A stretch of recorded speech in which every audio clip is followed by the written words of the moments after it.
चालकाच्या निष्काळजीपणामुळे courier truck पाणलिंग घाटात कोसळला. चालक सहचालक थोडक्यात बचावले. अपघाताची बातमी प्रसिद्ध केली म्हणून पत्रकार एकनाथ वाघमोडे यांना चालकानं केली शिवीगाळ. कोल्हापूरवरून कुरिअरचं साहित्य घेऊन दहिवडी नातेपुते मार्गे बारामतीकडे जाणारा आयशर ट्रक MH25 AJ 3747 वावरविहिरे येथील पाणलिंग घाटात आज सकाळी 7च्या सुमारास पलटी झाला.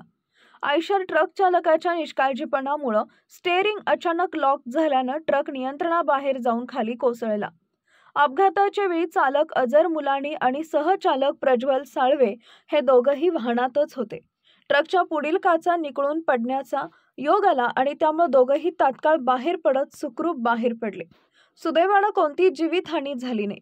दरम्यान या अपघाताची माहिती समजल्यानंतर 51 न्यूज चॅनलचे संपादक पत्रकार एकनाथ वाघमोडे हे घटनास्थळी गेले आणि त्यांनी या अपघाताच्या ठिकाणचं व्हिडिओ फुटेज घेऊन ही बातमी त्यांच्या चॅनलच्या माध्यमातून प्रसिद्ध केली. बातमी प्रसिद्ध होताच संबंधित ट्रकचा मालक व चालक असणारा अजर मुलानी यानं दूरध्वनीवरून एकनाथ वाघमोडे यांना सदर बातमी अर्जंटमध्ये डिलीट करायची असा दम दिला. एकनाथ वाघमोडे यांनी ही बातमी मी डिलीट करणार नाही असं स्पष्ट सांगितलं. त्यामुळे या उत्तरानं हैराण झालेला चालक अजर मुलानी यानं पत्रकार एकनाथ वाघमोडे यांना आईवरून शिवीगाळ केली. दरम्यान हा चालक नातेपुते घाटात सुद्धा अतिशय धोकादायक पद्धतीनं गाडी चालवत असल्याचं काही प्रवाशांनी सांगितलंय.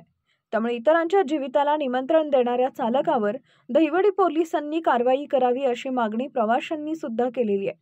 अपघाताची माहिती मिळताच वावरहिरेचे पोलीस पाटील घटनास्थळी दाखल झाले व पोलिसांना परिस्थितीची माहिती दिली. आवाज न्यूजसाठी संदीप जठार, गोंदवले.